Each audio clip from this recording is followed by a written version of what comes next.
I think that a lot of people say go do a web series because it's short little chunks, it's manageable. There are low expectations for web series because everyone's got one, you know, like it's like an STD, like everyone's got a web series. You don't have to put that in there, that was funny to me, but you know, okay, I will say in all honesty, I think the web series thing is a little like, it's a little oversaturated right now. Even I was so proud and I was like, I made a web series, and now I'm sort of like, okay, like, and it is not like, it's not like that amazing of a calling card.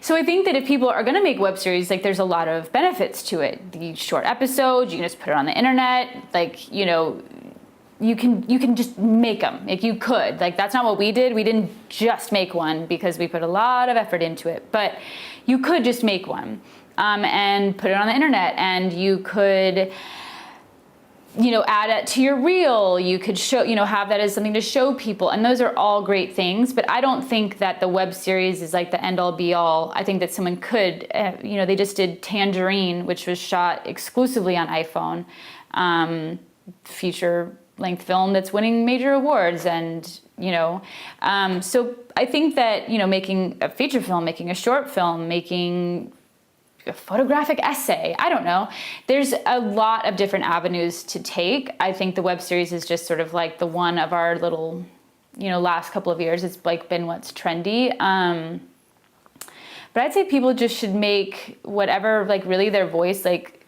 speaks to them, like whatever, you know, whatever length of project. Is it, you know, is it something that you could serialize that you'll see more and more, or should you just do like little sketches for a couple of minutes? Yeah, I think that there's just a lot of options, and to me, the main thing is really putting the time into prepping.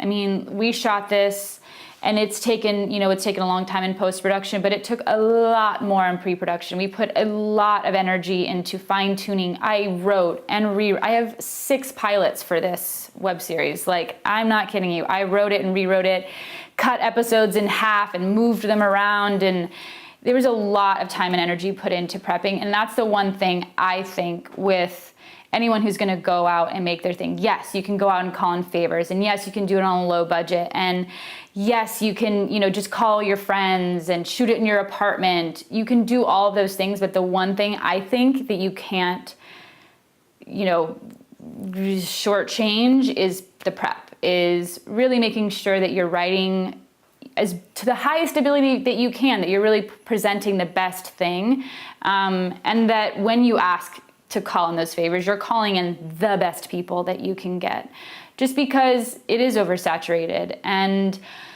you could think that what you've done is like the most amazing, and could be in a bubble, and then it's like you're really actually kind of like hurting yourself to, you know, show people something that isn't, you know, well made or whatever. So I would say it's not like a flash in the pan, or like, oh, I'm just gonna do this. I think that a lot of preparation has to go into it.